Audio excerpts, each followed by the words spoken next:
chairing the meeting? Is that what's happening? Yeah, so Eliezer said he's signing off, so I have to chair.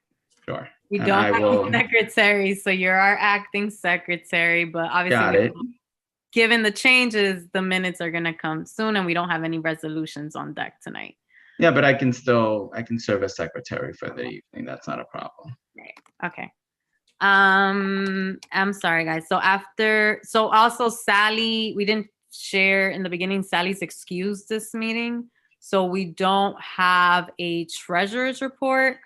Our elected secretary, as we all know, is stepping down, not in attendance, so we don't have a secretary report this month. So I think we're diving straight into the committee reports. Catherine, before that though, there is a section for district managers report in the agenda. I'm not looking at my agenda. Thank you. No worries. Ebenezer, there you go. Your time to shine. Oh, thank you. I will shine this rainy night. Sorry, very brief. before Ebenezer's report, can I ask a question?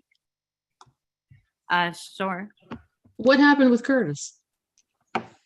Oh, He sent an email about 2 weeks ago, officially resigning from the board because of family matters that he needs to prioritize over his public service at the moment. Oh, I had no idea. yeah. I'm sorry. I know you were also out. But we can give more because we are live. We can give more details. Okay, I was just curious. Mhm. Okay. Go ahead, Ebenezer. Thank you very much. Very brief report, not too much to report at this time because the district service cabinet meeting will take place this week. But I just want to bring the executive committee attention, something that is happening with the Department of Transportation. You heard me advocating for 174th Street reconstruction for the last 2 years or so. And even we allocate funds for fiscal year 23 budget for the reconstruction of this street. At the beginning of the month, I received an email from the Department of Transportation saying that 174th Street from between Fort Washington and Amsterdam going to be repaved. I am very surprised that it need to be repaved because they're going to be repaving it because I have been asking to be repaved for the longest, but they said that they need to be reconstructed. Now our zone is being repaid for this year. As a matter of fact, it's already milled from Fort Washington to Amsterdam Avenue. And the commissioner doesn't, well, I don't know what's happening, but I asked, what happened with the reconstruction? What happened with the funds we allocated? And then it's a piece of curb that need to be rebuilt there. And they said, no, we just going to pave. We don't want to rebuild the curb that need to be rebuilt there. So it's that strange thing. You know, I spoke briefly with the commissioner, with the board of commissioner, but then I received another complaint from another city agency and from an elected official's office. Is the 194th Street tunnel. For many years, DOT says that the tunnel is considered a street, like a regular street, and the Department of Sanitation has to take care of that. Then the Department of Sanitation said, no, we don't take care of that. That's part of DOT inventory because it's a tunnel, belongs to the bridges and tunnels. So again, you know, some contradiction that through the years, many years, they're saying to me that it's a street and sanitation need to take care of that. And then I received an email from from Parks Department about the bridge going over the highway to go to the Little Red Lighthouse that DOT says that belongs to another agency, that Parks Department is responsible, that the estate should be responsible, but this property belongs to them as well, and they need to take care of that. And Parks Department is doing that. So it's some contradiction that me as a district manager feel so frustrated because for so many years, this agency is being saying this truth or this concept that I've been advocating and doing my work based on that. But now a few years later, after 10, 14 years me doing this job, it comes up what they were saying is not correct. So I have the district service cabinet meeting this week and I'm going to address that again. So let's see what happened. But I just want you guys to be aware of I am experiencing as a district manager and regarding this agency's report. So sometimes then you will say, but can I believe what this agency representative is telling me? And then going forward, put everything in question mark. That's for that part. And then finally, I just want to remind you that the fiscal year 22 will end on June 30th. And we have a little in-house purchaser and moving. So I would like to have all the directions regarding the budget by the next district executive committee meeting in May. So I have plenty of time to wrap it up, the budget before June 30th.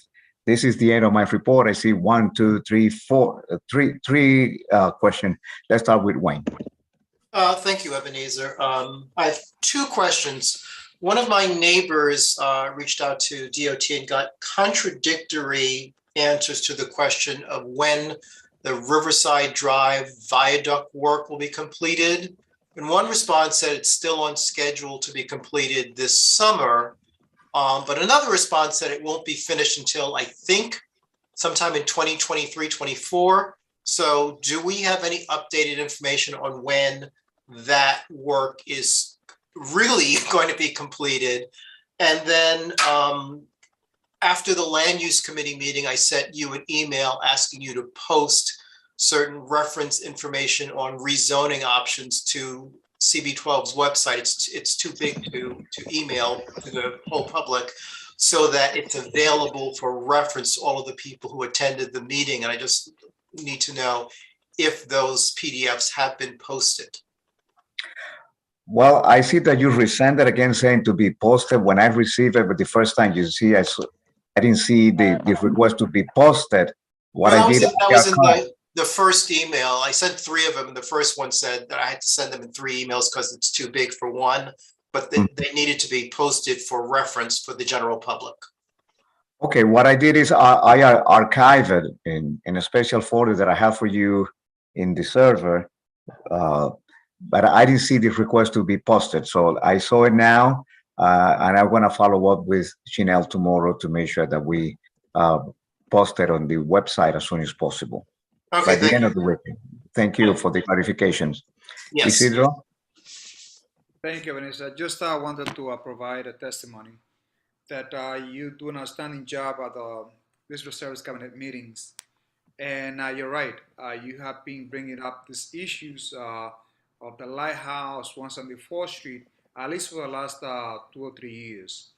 And we should put some type of pressure for DOT to come up with a solution, a final solution, because I understand that even the Manhattan Commissioner visited the area, and yet nothing came up. So again, I highlight your patience in dealing with this bureaucratic nonsense. We have to put the pressure on both DOT and Parks Commission on both issues. Thank you. Just getting back to my first question about the speaking of inconsistencies, the inconsistent responses on the completion date. Do you have any information on that? We have a special liaison particular project, and I will follow up this Thursday during the District Service Cabinet meeting to have a precise information about the schedule in this project. I know she reported they change phases here and there, but I'm going to ask that precise question and get back to you. Okay, thank you. For the purposes of the minutes, Isidro, which project were you referring to? The Lighthouse and the 170th Street constructions. Okay, Debbie? All right, so a few things. One, if you were referring to the bridge near the lighthouse that's within the park, that's Parks. It never was. I mean, the one entity I know it's not ever, like in the time I've been involved in it, is DOT. But we might be talking about 2 different things. And in fact, it ends up being so difficult, as you know, because actually Amtrak ends up hanging a lot of things up because the bridge crosses there right away. And the minute they're involved, then the whole thing sort of screeches to a halt. But ultimately, that's all parks. And that doesn't involve DOT. I thought DOT only gets involved like with the light bulbs, maybe.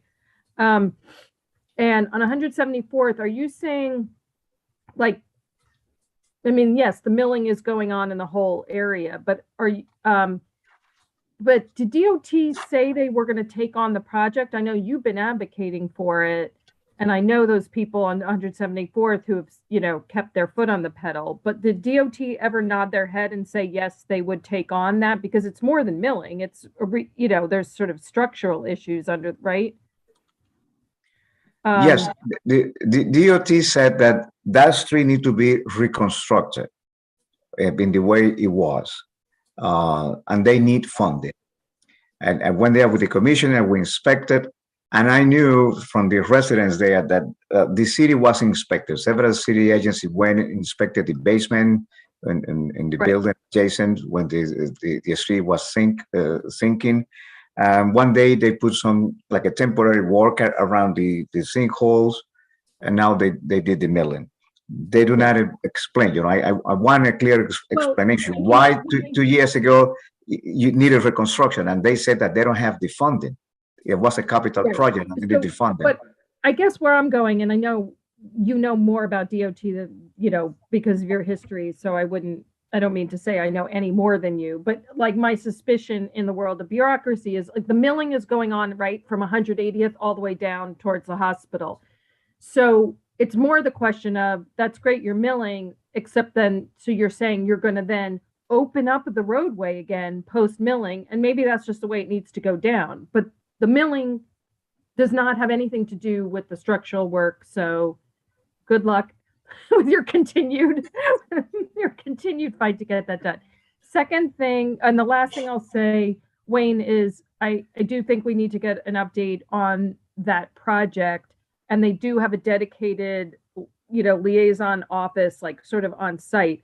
But that is not a 2022 done. That's got years to go. The only thing that could be possibly concluding, which I heard a couple of weeks ago, was that they'll be like, they're getting ready to switch sides.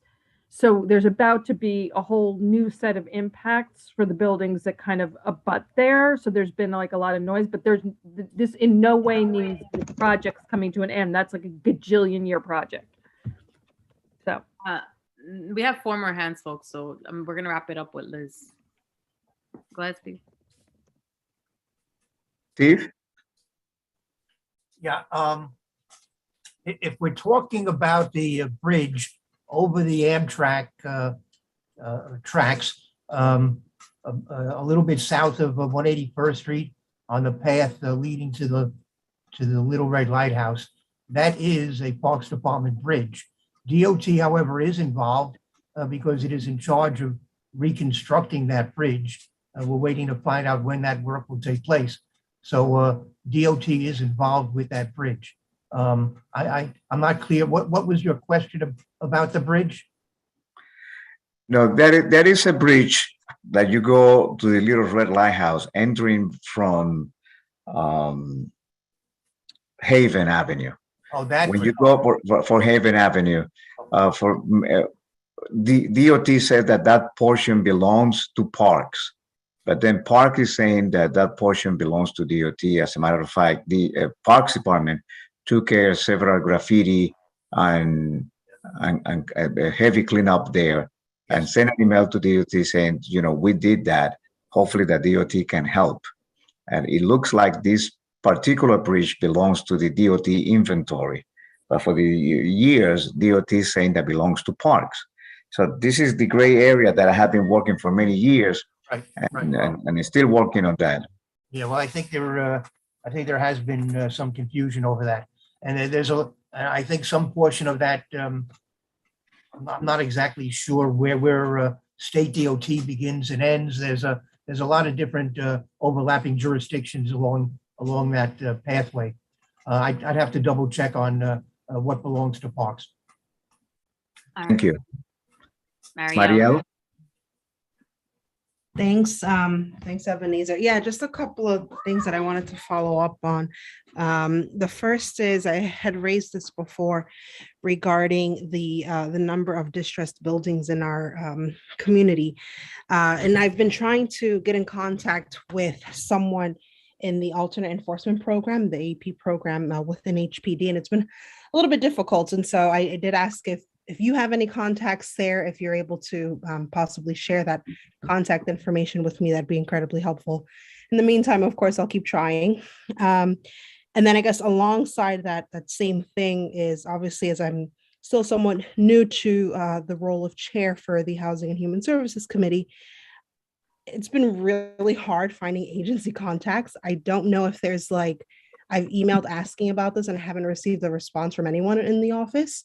And so I'm not sure if there is a central resource where I can find some of these contacts or anything like that. If you can point me in the right direction, that would be greatly appreciated, because it's kind of hard to push things if I don't know who to contact. And then lastly, the March resolution that we passed, regarding the resource platform, I did have a chat with the Manhattan Borough President's office, and they're quite interested in it and actually want to move it forward. And so I still haven't seen the resolution. I'm not sure if it's been sent. And so if you could update on that, that would be really helpful. Thank you.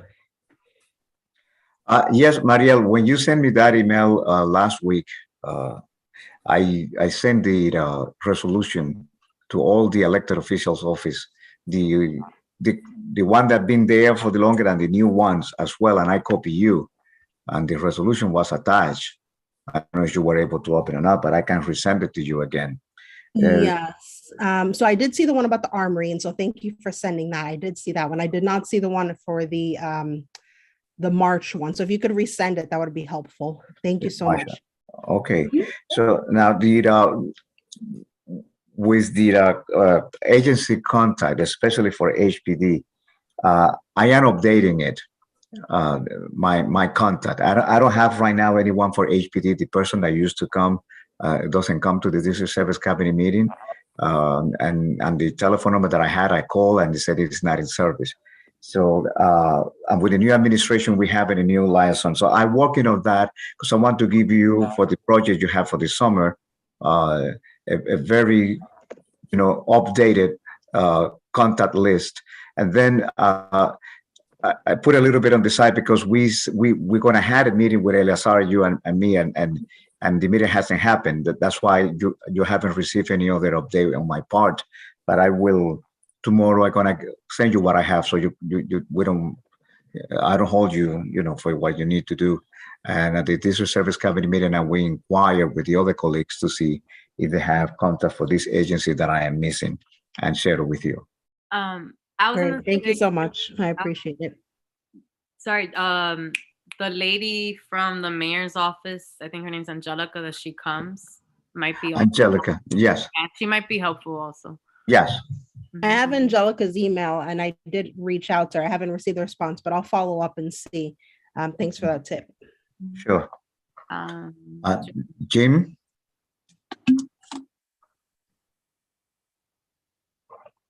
I have a few comments. As I understand it, there was supposed to be reconstruction work at 174th Street that DOT can't fund, and so they're just going to resurface. I mean, that's probably sort of the best they can do, and they know presumably what risk there is or isn't in terms of not doing the reconstruction. But that and several other things are issues that we could ask DOT to send a representative to the Traffic and Transportation Committee to discuss the details of. And the other piece of it is the famous tunnel that was used in the Heights, the IRT tunnel at 190th Street or whatever. That tunnel, as I believe DOT mentioned, is in their inventory. And if it's in their inventory, then they're responsible for it. And, as long as it stays in their inventory, presumably they, whether they like it or not, and of course they, with their limited funding, would like to do as little as possible, makes sense.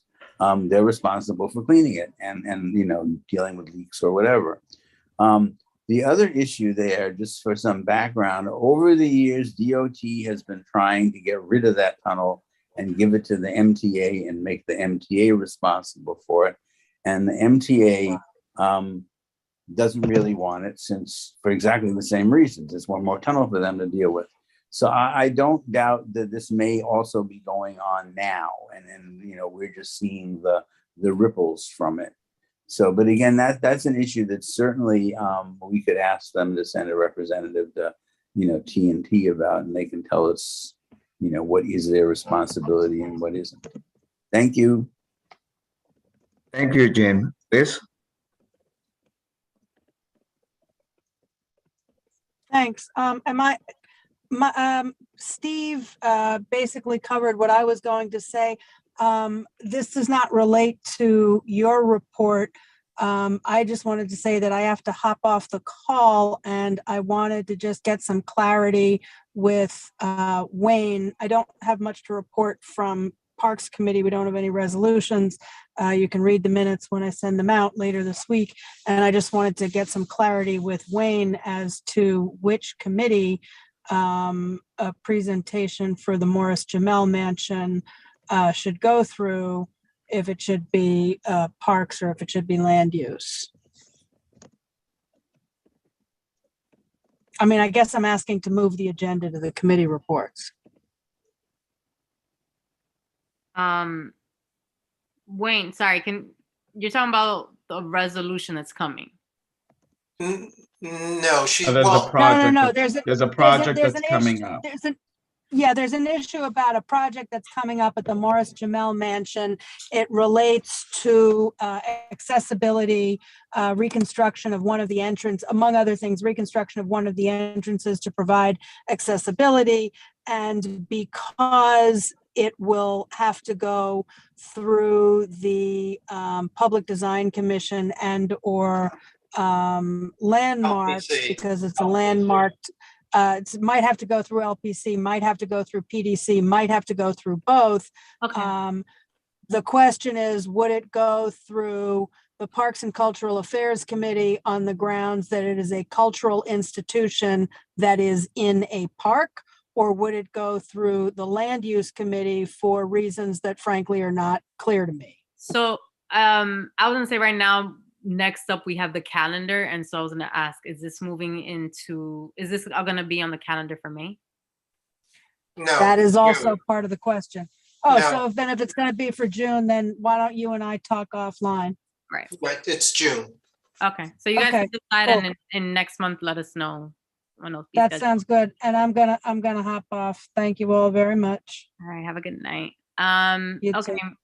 May calendar, folks. Ebenezer, did we get that? Is there a need to maybe share it on the screen? Or no, sorry. Is there, I'm a little all over the place if y'all could tell, sorry. Is there any changes to May calendar as we currently usually stand? I see Steve has a hand. Yeah, I have a question. I wasn't able to read the new state law that was passed on revising the open meetings law. So is there a point soon where we're going to be required to meet in person again, at least the committee members? The answer is yes, Steve. It's gonna have, but it's not till after June. They gave there's a 90-day grace period between the passing of the bill and the effective date. So we have through June. That's one. And two, video conferencing is going to be permitted, but you need to have a quorum of in-person. Committee members, correct. Yeah. All right. Well, but we can continue at least through June with our current process. Right. Okay. That is correct. All right. Thank you. So I do see two hands.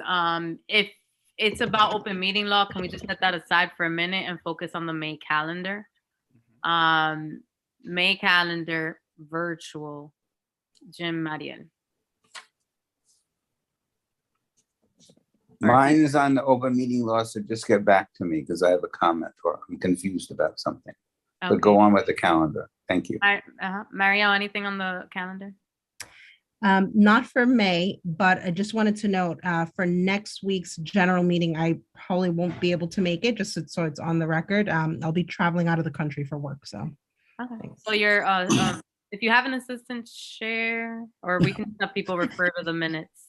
Yeah, exactly. Might just be I was trying to remember, and I'm like, no, we're still trying to sort that out. Thank you. okay. So we'll refer to the minutes. All right. So nothing on the May. June calendar. Any changes? Any hearings? Anything? There are no change.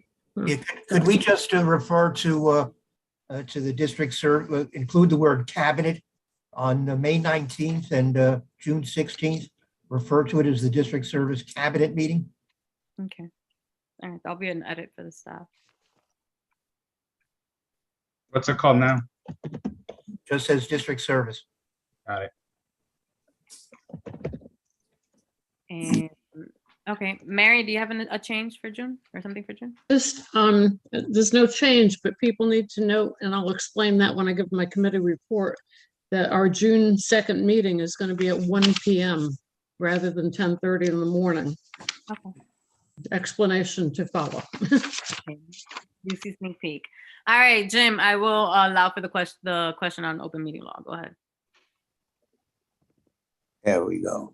I have the thing and I tried reading it. It's probably one of the worst written documents in the world. I think, we may need it. Well, maybe we already have the answer. It sounds like people, well, from what Angel said, we need an actual quorum all in the same place. Now, the question then, and it's not clear from what I'm looking at, but, there must be an answer. Can people who are not part of this quorum vote? Because if they can't, if they can just, talk, that's totally unacceptable. And if that's what the law says, I'll tell you what I would like to do with the behinds of the people who wrote it. It's stupid in that case. It's almost as bad as what we had before. So what should be the case, and again, I don't know what is, and then I'll wait for the answer if we have it, is that whether you are physically present or not, you should be able to vote. And if you can't, then the whole thing is just a sham. It's not, and furthermore, in terms of the business law, and obviously we are not covered by the business law, but in terms of what makes a valid meeting according to the business law, which could be modeled, you just have to be able to participate in the conversation and you are part of the meeting. So business meetings occur all the time with people participating by phone. And again, as long as they can question and answer, it's a meeting and they're there and they get to vote. And if that's not what the new law says, then again, what they produced is shameful. But then again, maybe it does say that. So what is the answer to my question, please? My understanding, Jim, is that in order for the meeting to occur, first you have to have a quorum, right? And that quorum has to be of people in person. Those that are participating via video conference can vote. Let's say it's a committee member can vote if they're participating via video conference, but the meeting itself can only be a valid meeting or an actual meeting if there is a quorum of people in person in a room. Well, that would make more sense. And just so I'll just say what I think you said, so we're all very clear about it. You need a physical quorum at a meeting for the meeting to occur. But once that quorum is present, and as long as it exists, the rest of the committee can vote by remotely. Correct. That's reasonable. Thank you very much. Yeah. Okay. Excellent. So yeah, so May and June we're still online. All right, we're gonna move on to committee reports. I'm sorry, I have too many tabs open. If you're first, please go ahead. I think I'm up, Captain. TNT is first, yes. Yeah. Okay, thank you. Thanks. So we had a strange meeting to some extent in April. We didn't have anything formally on the agenda, but we did have DOT there to give some updates on older items. If people remember the first stage of the work on Upper Amsterdam, that's in part in response to CB12 resolution from last year. That work will begin, I think, in June or July. Well, they're calling it late spring, early summer. I think the way the budget for that project comes on stream in June, so they're hoping they can get started as soon as the money is there. And so again, that is sort of rejiggering things from 188th Street and north on Amsterdam and around the curve on Fort George down to St. Nicholas.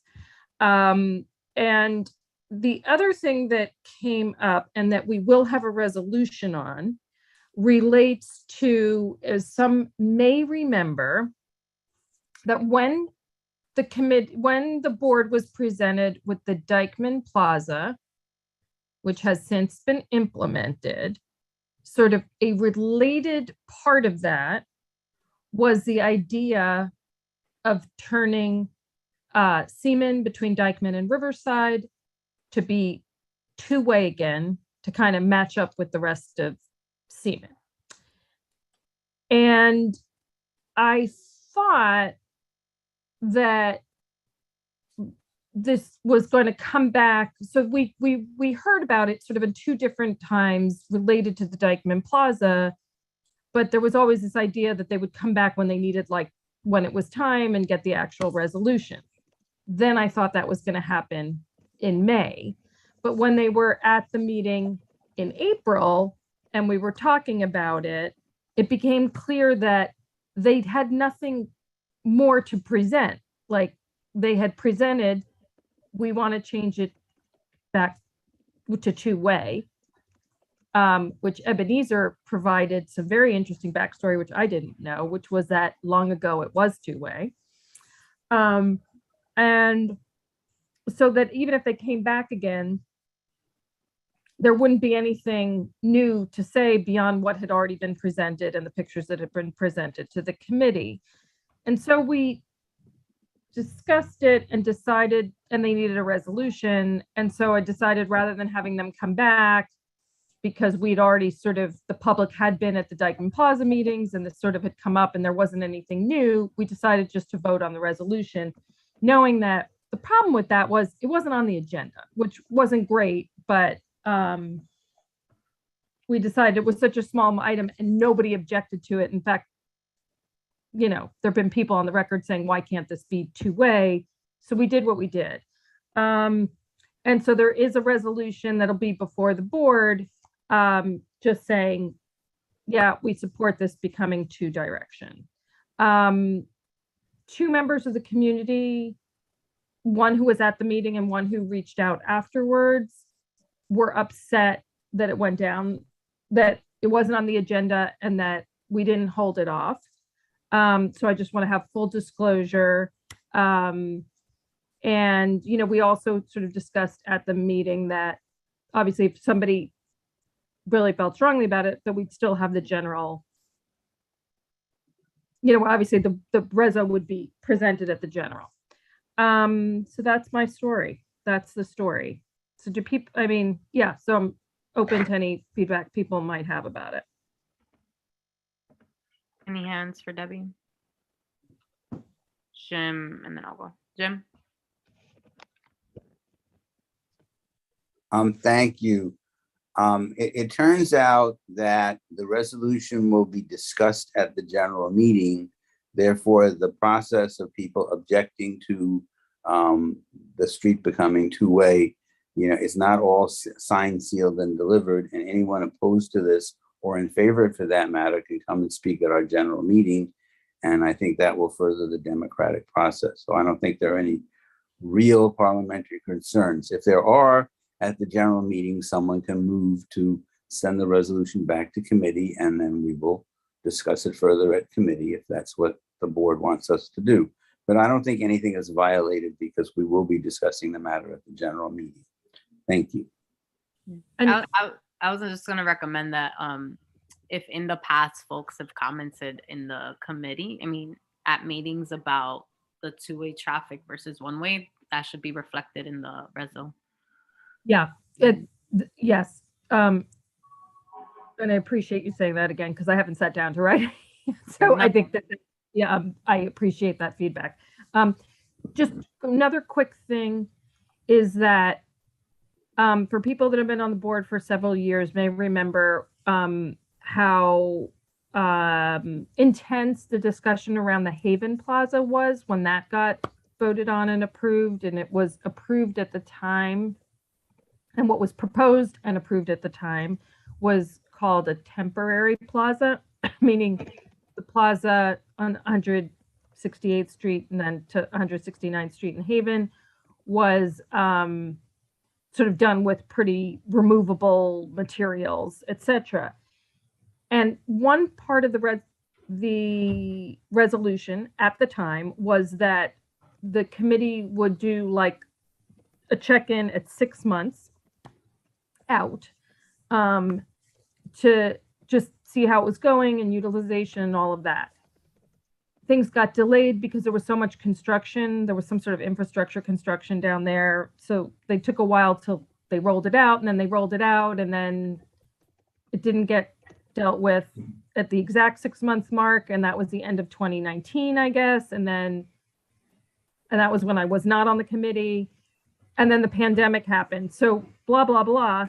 I will probably have it on the agenda in May for them to come and do an update. Obviously, the world has changed in terms of how the city and how communities are sort of approaching open streets. DOT has not asked us to do a reso on this. No one has asked us to do a reso, but I have asked CUIMC to come in and do an update about like what kind of programming has there been and what has been the utilization and sort of what's the idea going forward and for programming, and talk to us about plans and all of that. But for those that felt quite intensely about it at the time, I imagine they will come and have things to say. Okay, thanks. Steve, and then we're gonna move on to Francisco.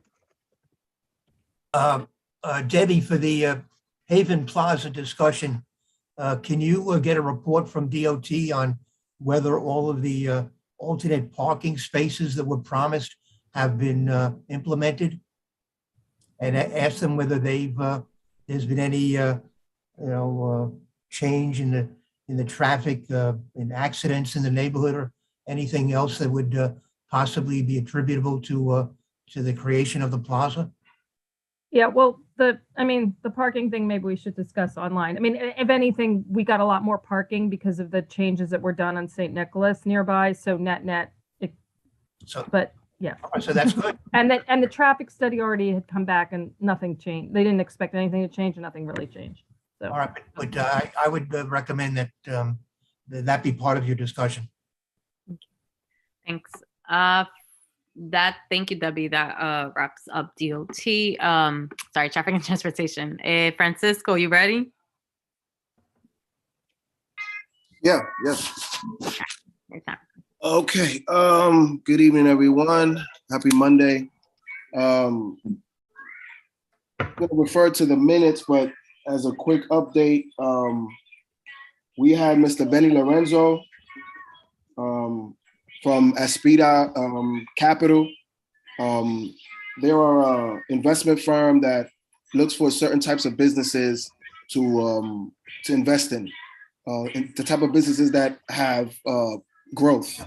So if there's a restaurant that has multiple locations throughout the city, that's the kind of businesses that they invest in. So they came in and they spoke about the business plans and how they can help grow any businesses in the community that are growing to that extent. And they also were looking for spaces to have an office here in the Heights. So Mr. Lorenzo is from the community and is looking to come back to the community from Jersey and invest in it by getting office space and being able to help that way. That's it. Again, refer to the minutes. Any other questions, please let me know. Isidro, go ahead. Yes, thank you, Francisco. And I believe that you were the one that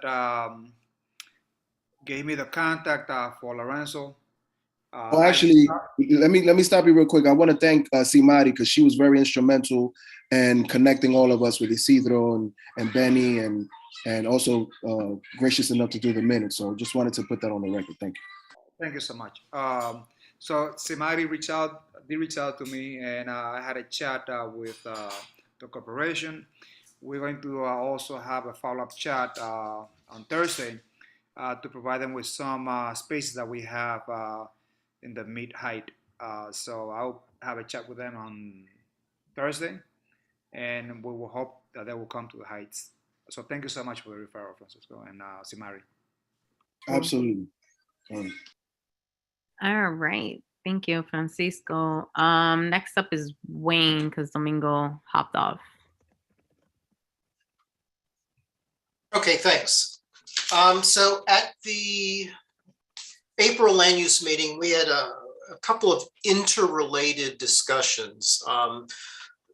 There were a number of residents who expressed concern with a project that some of you may be familiar with from years ago, and it's the development of 184th and Overlook, that cliff-like site near the entrance to the train that had a proposed development. I think it was a 18 or 20-story building years ago.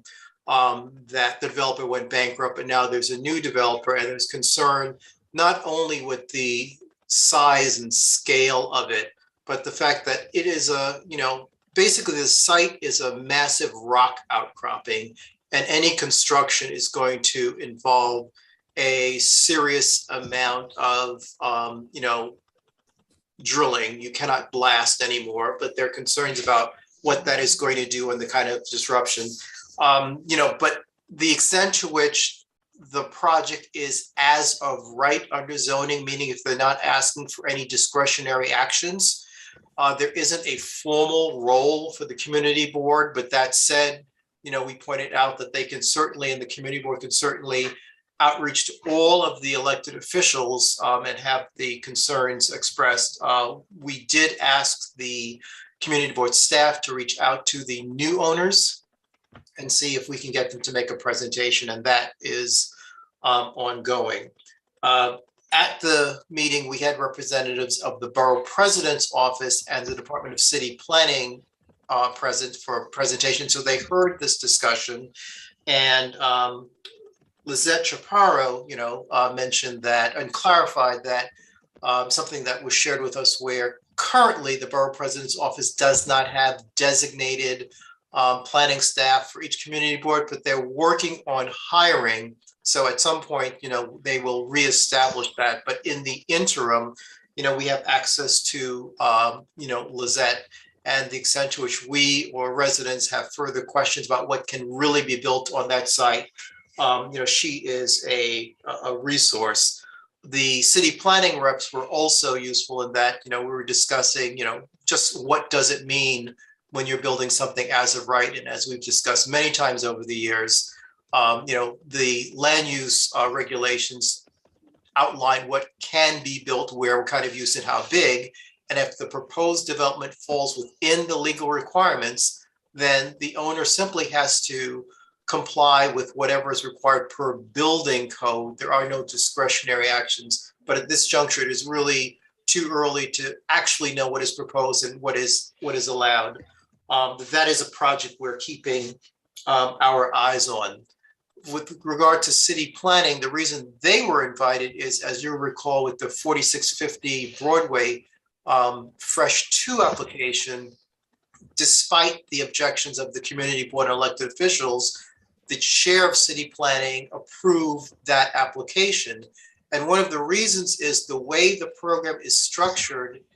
Although there is a test built in to see if there's an oversaturation of supermarkets built under the program, there's no similar test to see if there is an oversaturation of supermarkets that are, within proximity to the site of a new proposed fresh supermarket. And one of the things that we suggested is there should be a test that is looking at the need, whether it is a supermarket built under the fresh program or not, so that the program does not get misused only to deliver the zoning bonuses to the project. And, city planning rep said that they understand there are a number of tweaks that were required, that they were not looking at that necessarily as one, but we stress it is something that they definitely should look at, because the experience that we had is, had they had a needs test included, it would have shown that within the half-mile radius that they currently use to look at supermarkets built under the program, there are supermarkets that are existing that provide fresh fruit and vegetables, and that arguably could have been a reason for the chair not to approve, the application. And city planning also gave us a brief overview of a new equitable development data tool. And what they are actually working on is a more detailed presentation. They are city planning experts on the program who will be coming back to us to provide, a detailed presentation. They just gave us a brief overview. This tool is supposed to look at, when there are, planning initiatives and that are analyzed. We've argued in the past that there are certain shortcomings, and the impacts of how impacts are evaluated and how those impacts really will affect the communities in which they occur. So this tool is supposed to look more carefully at those impacts, and we'll have, a presentation that tells us how that is really going to work at some latter date, probably not at May, probably more so at the June meeting. Isidro. Yes, Wayne, on the 184th project, as of right, how many stories can they build up, and would that interfere with in any way, shape, or form with the soil that is underneath? As I said, it's, though actually these were questions that were asked at the meeting. All we have at this juncture are like renderings that were on social media, and I think those show a 23 or so story building. And one of the things to remember, one of the reasons why we've been asking for, and actually I missed it, we were supposed to discuss proposed changes to the R8 zoning per the resolution that the community board passed in January, but that got postponed to our May meeting, in part because the reference materials that I mentioned to Ebenezer earlier, the committee did not have an opportunity to review them in detail. But the current zoning, which is called height factor zoning, there are no height limits. As long as you set back so that you have the proper amount of light and air coming to the street, you can keep going up. And so if you think about those, what they call the wedding cake buildings that kind of, get narrower, that's responding to the zoning. That's the kind of zoning we have now. And so if you have a huge site, you can go up pretty high because you have a lot of buildable area. And so we're asking for contextual zoning. In contextual zoning, there's a maximum height you can build. And depending on the district, it varies. But right now, if their site is big enough, yes, they can build a 23-story building. Anytime you're building near the MTA has to review the plans as well. So it can't interfere with the, with that tunnel, because whatever they propose, in this case, in addition to building department, they will have to get approval of MTA as well. But these are all questions that were raised. Steve, this is the last. I think we should point out that the footprint of the site is now larger than what the previous developer was looking at, because it now includes the entire Fort Tryon Jewish Center synagogue site, which has been the synagogue has been relocated. What is the word? Deconsecrated, and is now completely out of business. And the developers have now taken over the complete site. So they now have a larger square footage. Yeah. So they possibly, depending upon the design, as Wayne pointed out, they could possibly go even higher than 23 stories. Yeah, I mean, I mentioned that briefly, that they have a bigger site. The flip side of that is they now have more site area on a flatter part of it. So if they had good designers, they might redesign it to work better with the site. But at the end of the day, what Steve said is absolutely correct. They now have an even bigger site than before, And in calculating the floor area ratio, it's a function of how big the site is. So whatever they could build last time, they can now build more. Have we made any progress in reaching out to, in making contact with the new developers? You would have to pose that to Ebenezer, who is on the line. I know that Ebenezer and Viola have each reached out. I have not received feedback on the progress. Ebenezer, have you been able to get through to them? No, Okay, well, that's something for us to monitor for sure. Yep. Thank you for Wayne. Your report today was like super insightful, a lot of data for us to contend with, particularly on the fresh initiative side. Really Yeah, I see Jim Berlin's hand. Go ahead, Jim. Thank you. I just wanted to add that the impact of the synagogue being now part of the site is probably not as extreme as we might fear, because the developers were already planning to use the air rights of the synagogue. So they may not get much more out of it. But as Wayne pointed out, since they have much more flat area down at the base at the overlook terrace level, they could make the base bigger and possibly get the amount of apartments and stuff they want without going so high. But that, again, as Wayne pointed out, and this is just the way the world is, insofar as they do stuff as of right and they design a building that DOB doesn't think will collapse, we have no say in the matter. And so we, of course, should reach out to them, and ideally they will come and speak to us, but we should keep in the back of our minds that there's absolutely no requirement for them to do so. Thank you. Thanks, Jim. All right, that moves us on to, thank you, Wayne, to Mary Anderson. All right. Our last meeting at the beginning of April, we had a presentation by Carol Ban, who's the Director of Aging in Place Program at Isabella/MJHS, about the Benefit Enrollment Center that they have been running for many years, formerly located at 169 in St. Nicholas. But that building, they let go because the lease had run out. The rent was going to be too high. And so they left that site and started to work out of Isabella. And then the pandemic occurred, and Carol talked about how they handled involving, getting seniors the benefits and other resources that they needed during that period. Quite a bit of difficulty because the seniors like that one-to-one face-to-face contact with people that they've worked with for many years. And so it was a difficult period of time. They're talking about now slowly transitioning back to face-to-face meetings by appointments, but they've been continuing to work with all of the seniors that they had been working with at the resource center.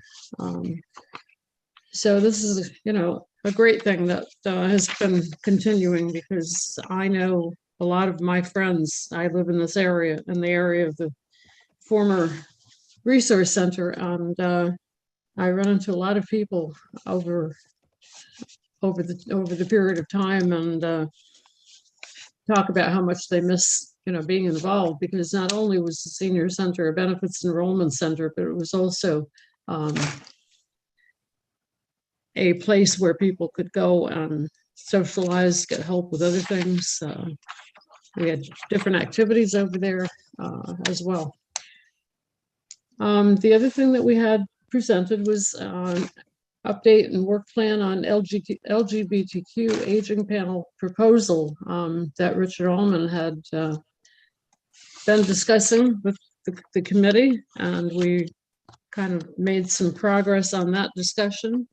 We're planning to have a panel discussion on June 2nd at 1 p.m. And the reason for holding it at that time is because we would like the seniors at the senior centers to be involved in that.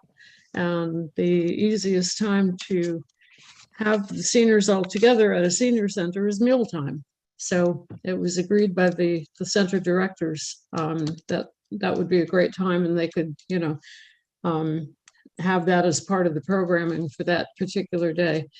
Richard, I'd like you to do, you know, take a couple of minutes to just say a little bit more about this proposal and plan, if you would.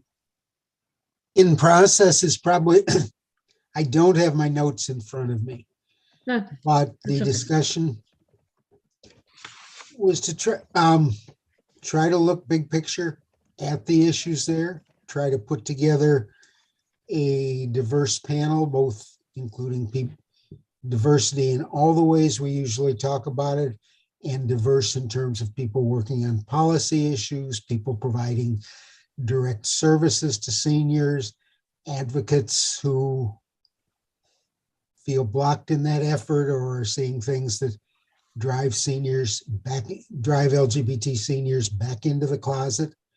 Probably what I know to be the most substantial issue faced there. And trying to bring that together as a panel. We're just setting the date, and I'm just starting to make the contacts from a list of about 10 or 12 to bring it together of a panel of 3 to 5 people. Thank you. And the third thing that we had, you know, we always discuss at every one of our meetings, because most of the senior center directors participate in the aging committee meeting, is how they're doing and what's going on. The good thing is that they're now back to 100% capacity, all of the senior centers. They're increasing their programming back to, you know, pre-pandemic levels, gradually doing that, and having, you know, more attendees and providing more services in person. So that's wonderful. Great. Yeah. Hold on, Richard. Can I just add a quick clarification there? Yep. Mary's reference to 100% capacity wasn't specifically the number of people attending, but Right. the Department for the Aging had imposed a 25% capacity requirement through recent months of the pandemic, i.e. if the space was approved for 180 people to be present in, which is a dining room that I know, that meant that only 45 people could be in the dining room and other spaces accordingly. Those restrictions are no longer in place. Thank you for that, Richard. Yeah. Sorry, I wasn't. Catherine? Steve has his hand up. Sure. Okay, Steve. Are they requiring the seniors to wear masks while they're inside the center while they're not eating? Yes, Okay, very good. except for when they're eating, of course. Yeah, right, yeah.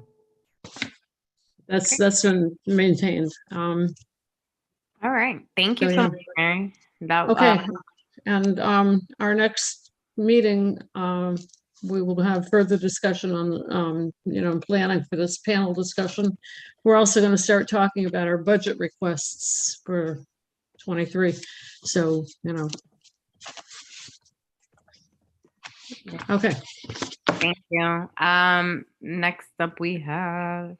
Just 2 quick words. I need to sign off at this point with apologies and thank you. Oh, okay. I was waiting for the 2 words. Yeah, it was more than 2. Should have been. Let me see. Sorry, y'all. I'm gonna need your help. Who's next? Licensing. There you go. Thank Yeah. you. Isidro. Thank you, Catherine. So good evening, everyone. Like Debbie, we had a very uneventful meeting on Wednesday. We only had 10 licenses, no major issues. Out of those 10, there were 3 that were withdrawn, either prior to the meeting or at the meeting. There were 4 licenses that we rejected, either because the operator didn't show up or there were issues with applications and or issues with from the community and or the NYPD. And you will see the resolutions and the minutes, and they would refer to what I said. Any questions? Thank you. Short and sweet. Thank you for that. Makes note taking a lot easier. Yeah. All right. Next up is Marielle.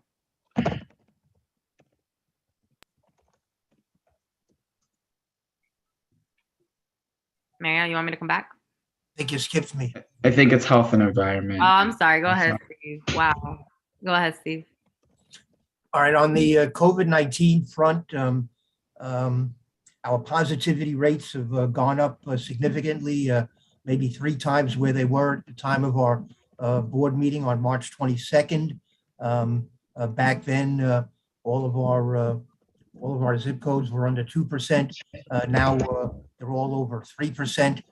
Zip code 34 is at 4.3%. This is for the 7-day period ending last Friday. So we've had, so I guess it's somewhat, I mean, it's relatively low compared to the high points of the pandemic, but significantly higher than where we were just a few weeks ago.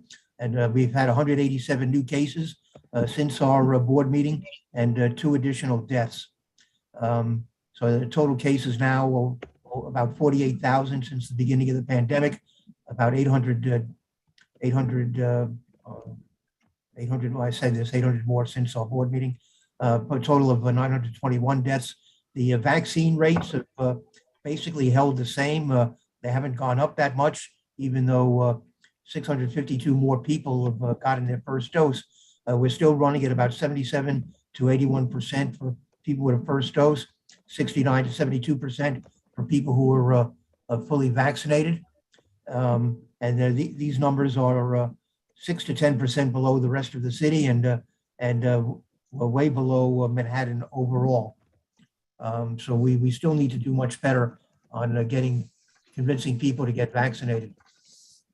In terms of my last committee meeting, we had an interesting presentation on extreme heat, social inequities, and health.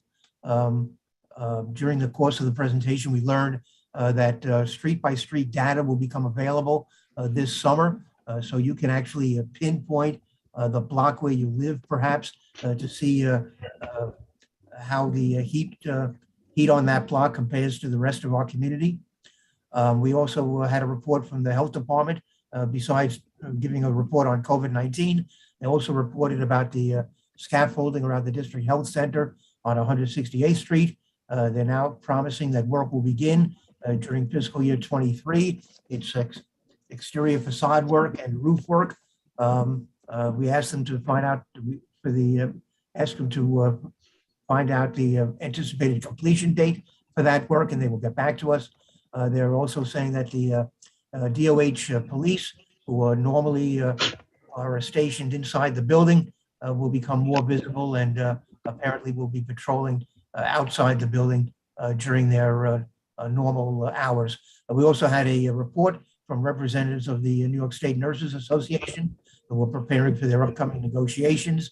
They reported on the situation at the psych unit at the Allen Hospital, which has not really changed. They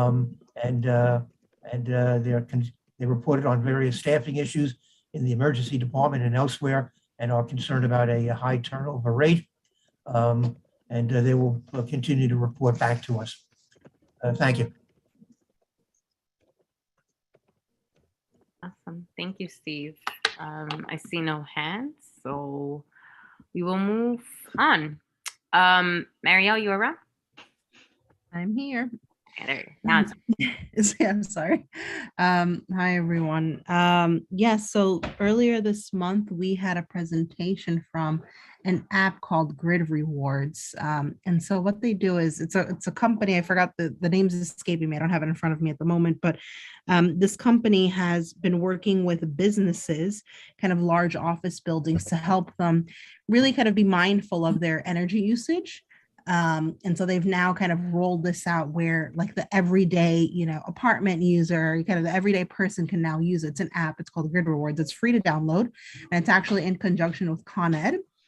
And so, as you all may know, a lot of, all of our buildings now have these smart meters, and they're able to kind of determine the energy efficiency of that building. And so the way the app works is you'll kind of get alerts, and you connect it to your Con Ed account, and you'll get alerts to say, for instance, the high energy usage, try to unplug some appliances you aren't using, or turn off some lights that you aren't using.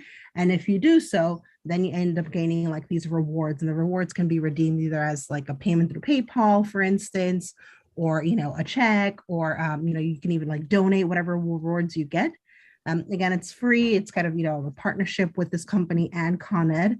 I believe I had connected Steve and Francisco with the person who kind of presented, because it's also available to small businesses as well, which is a really great thing for them to save money while also kind of being mindful of the environment. I think they may want to present at a future general meeting, to kind of get the word out there.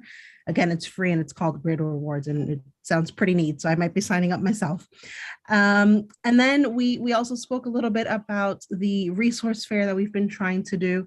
Ebenezer alluded to it a little earlier. They'll be having a chat with Eliezer at some point to kind of pick that up and see what we can do. Recognizing timing and limited capacity, so on and so forth. But it's definitely still very much on our minds. And something that the committee wants to take forward.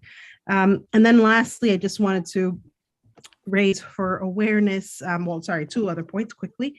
One on the resource platform, which is again the resolution that was passed last month, where we're calling on Manhattan Borough President's Office to create a resource platform that really brings together the different resources, both city and kind of local organizations. They are very keen, actually. Apparently, they've been thinking about something like this for some time.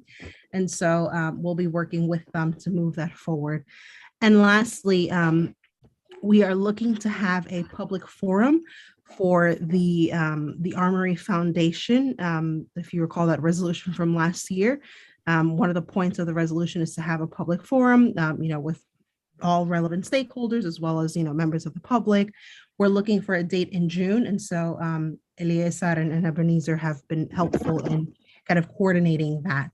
And then in terms of a quick forward look for May, we're hoping to possibly have someone from HPD join us, if I can get a contact. Still working on it, but hopefully I'm putting it out there. So I hope it'll come to fruition. Thanks. Marielle, I didn't catch the name of the company, your very first point that's working with the local businesses to make them more mindful about energy usage. Yes, Grid Rewards. Thanks. No questions here. Thank you, Marielle. Next up, we have Faye, and then we're going to close the reporting with Domingo. Faye, you on? I don't think Faye's on. I don't see her, unless that's her number. Yeah, Okay. There you go. Can you hear me? Yes, we can hear Hello? you. Yep. Okay. Good evening, everyone. I've been having a lot of problems. I cannot see you. I don't know if you can see me, but I don't think so.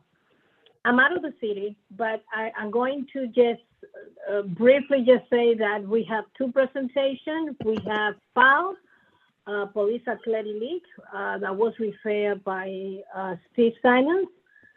They came to present, by the way, he's the new director at the station of 169 or at the Armory, I should say, to be correct.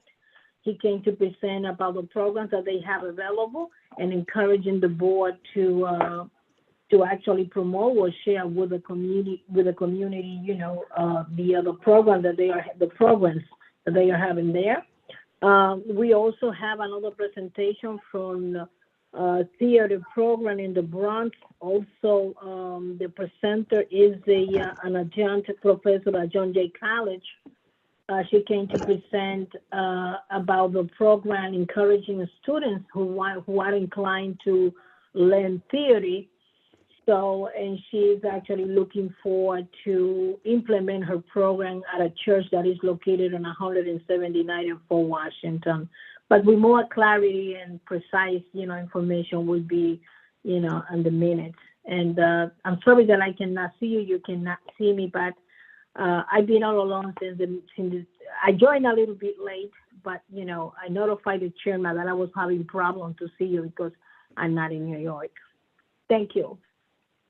Thank you so much, Faye, for the update and for connecting. I don't see any hands for you, so I'm gonna move on to Domingo. We had a good meeting. The superintendent for the Edgecombe facility said something in passing that he thought he was just going to be able to say and not like build upon. So supposedly they're trying to house individuals in the facility on a pilot program that will be starting in Washington Heights, well, in the community, regarding a 90-day pilot program, up to 90-day pilot program, which supports individuals transitioning from incarceration back to their homes. It had to do something with homelessness and facilities now taking up. So what I asked them was, does this mean that the facility is not able to be at full capacity? Like what's going on? So I asked him for more information so that he'll be presenting on that soon. I would like to do a public forum with him. Another thing is we had our public safety forum this past, the 13th. It went very well. We had over 100 people from the community attend. A lot of conversations. At one point, we had 38 hands up. So you can imagine. I want to commend the other committee chairs who attended the event. Faye, Mary. There was a lot of questions. There was a lot of individuals who don't necessarily participate in the community board as often. So there was a lot of questions about the various committees where certain things happen. So just to say that our outreach is working, we're bringing in new people into the community board, and look forward to keep doing it. Domingo, can you tell me the name of that 90-day pilot program? Who's running that? It's supposedly from the Department of Corrections. Like he just, like, you know what it is when somebody just slips something and it's like, okay, bro, like that's not okay. We need to talk more about this. So it was just one of those moments where we caught him off guard. I just thought we were going to breeze through the agenda. So I asked to make sure that he provided more clarity on what the pilot program is. Why was Washington Heights selected? Why was this community board district selected? And what does the pilot entail? So according to him, it's just like people like pedophiles would be like one of the only reasons the only people that wouldn't be able to engage in this program, but everybody else will. So I was just like, there's a school right next to that facility, so we got to make sure that we understand what's being piloted in our community. So that was part of the follow-ups that I asked them for next month's meeting. I was gonna say something too, and then I see Wayne and Mario. I'm gonna say I don't want to assume certain things. So I think before it gets on the agenda, if you can receive the information about what that pilot program is, because it was just a situation where he just said it, and right. I'm like, can't just say things like this and expect there not to be any conversation. Right. No, I get that. So that's what I'm saying. I don't want to get into it and assume something that may not be real. But if he could send you the link to the program, because the DOC should have put up, a description or something. There's no link. Our community was selected according by the Commissioner of Corrections and the governor. That's all I know. So I'm like, that's interesting to know. Okay. All right. Mario and then Wayne. Thanks, Domingo. So obviously my comments related to your first point, once you do find or kind of have more information, and hopefully they provide it sooner rather than later, do let me know. Obviously, this is a topic that would be of interest to our committee. Thank you. Of course. Go ahead, Wayne. Yeah, Domingo, I completely agree that we need more information on the pilot program. Years ago, there was a pilot program that was, discussed where it was, folks were going to transition from incarceration to the community, and it was going to be beneficial to the community because it's like, former residents coming back to a facility closer to where they live. But when we looked into that, there was a high profile judge from Brooklyn who was, one of the residents there. So it wasn't quite clear, what the intent was, and if the stated intent was reconciled with how they were using it. The building is a former hospital. It's owned by the state of New York, and the state of New York isn't necessarily listening to, or at least then and now, input of what the community broadly defined thinks may be a good use for that site. Yeah, and completely agree with you, Wayne, because that was the logic behind me asking him who were the key stakeholders in even thinking of our community for a pilot, being that the city is so big. So part of the logic behind it is what automatically my intuition told me was, it seems like they don't know what to do with the space, and there's so much needs that our community has. So I completely agree with you.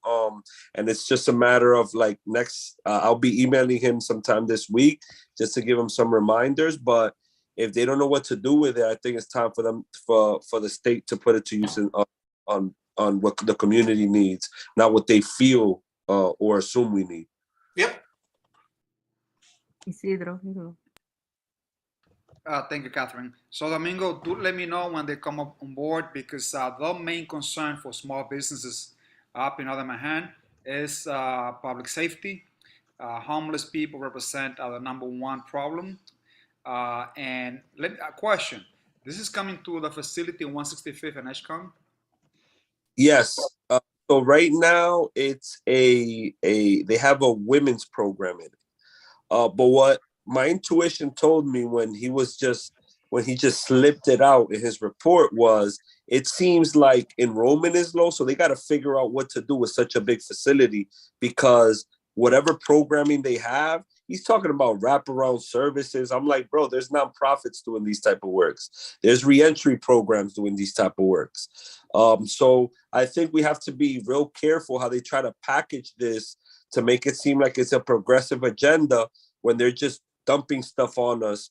Because if they wouldn't do it on the Upper West Side, it shouldn't be done in Washington Heights either. Thank you so much. All right. I don't see any other hands. Thank you, Domingo, and congrats on the public safety forum. Oh, and by the way, we've been the only ones to get the DA and the two precinct commanders together in the same space, and they kept it very civil. That's good. Well, hopefully it won't be the last time. I know that when we amended the meeting for task forces, Eliezer is not here. Richard Alman is not here. I don't have a meaningful update versus what's been shared in the last few months regarding task forces in terms of, last I know that folks are going to be assigned. I know that we're obviously experiencing lots of shifts on our board in terms of people coming on and shifting around and whatnot. So hopefully that can be resolved before we go on break. And I think perhaps just even programming like set months for task forces so that each month it's not like, is there something new to report? Might be easier for us in the long run and for them to manage. All right, are there any announcements? I'll say that I you're do. running a great meeting. I heard an announcement. Thank you, Isidro. Faye, what's your announcement? Yes, I just wanted to announce that on April the 30th, from 9 to 3 o'clock at PS 168, School District 6 and the Community Education Council 6, they are going to have some sort of a community affairs. It's like a whole day activity. An organization will be able to make reservation if they wanted to have any table of information. And also they're going to have several workshops for parents, so the community in general. It's a lot of work. I think the board is already sending the information to the community, but I just wanted also to share with the colleagues. Thank you. Mm-hmm. Thank you. Francisco? Yes. I lost my train of thought. Oh, sorry. Okay. May 20th, we're working with Cloth to do a really dope job fair. So we can try to get business owners to come. I've been speaking with a lot of them who are looking for work, not work, but employees, because they've been still dealing with the after effects of the pandemic, and a lot of them still need help at their job. So if anybody knows of a small business that's looking for hands, we're doing a job fair May 20th. I have more information I can send out to everyone with Cloth. But just wanted to put it out there. If anyone has a small business or even an entrepreneur who has a photography business or whatever that's looking for people that want to work, I want to make sure that everyone is well represented. We're also targeting Google, Facebook, having some of the big corporations that come up here, because we not just the small businesses here, but we have a lot of talented individuals in our community who are really smart, college educated, who are looking for those big, possible jobs with some of these big brands. So again, May 20th, I'll send out all the information. And in case you do have a small business or any corporation who wants to get involved, is May 1st is when it's the deadline to make sure that everyone's confirmed. That's it. Thank you, guys. Hey, Isidro. Thank you, Catherine. So Francisco, do reach out to me and send me the info so that I can forward that to our small businesses. I know that they're hiring at least within the bid. So please send me the information. Also, you should reach out to Workforce One on 181. They do a lot of interviewing skills, techniques. So do reach out to them. Just an announcement. I don't know if you're aware, but there'll be Car Free Day on 181. This is being sponsored by DOT. So please bring your family, your kids. I think it's going to be filled with activities. And that'll be on Saturday starting at 10 o'clock. Isidro, can you give us the date and time of Car Free Day? Car Free Day is on Saturday, April 23rd. And that'll be from 10 o'clock up until 4 p.m. Cool. Thank you. I'll send you sorry, Catherine. I'll send you the info, Isidro. And one more thing too. This job fair also will include interview training and resume assistance as well. Cool. All right. Thanks, Angel, for taking notes today. And everybody for rolling with the punches. Is there a motion for adjournment? Moved. Second. Who seconds? Second. Mary seconds. All right. Thank you, everyone. Have a great evening. See y'all next week. Take care, all. Have a great week, guys. Thank you. Good night, guys. See you soon. Bye. Good night.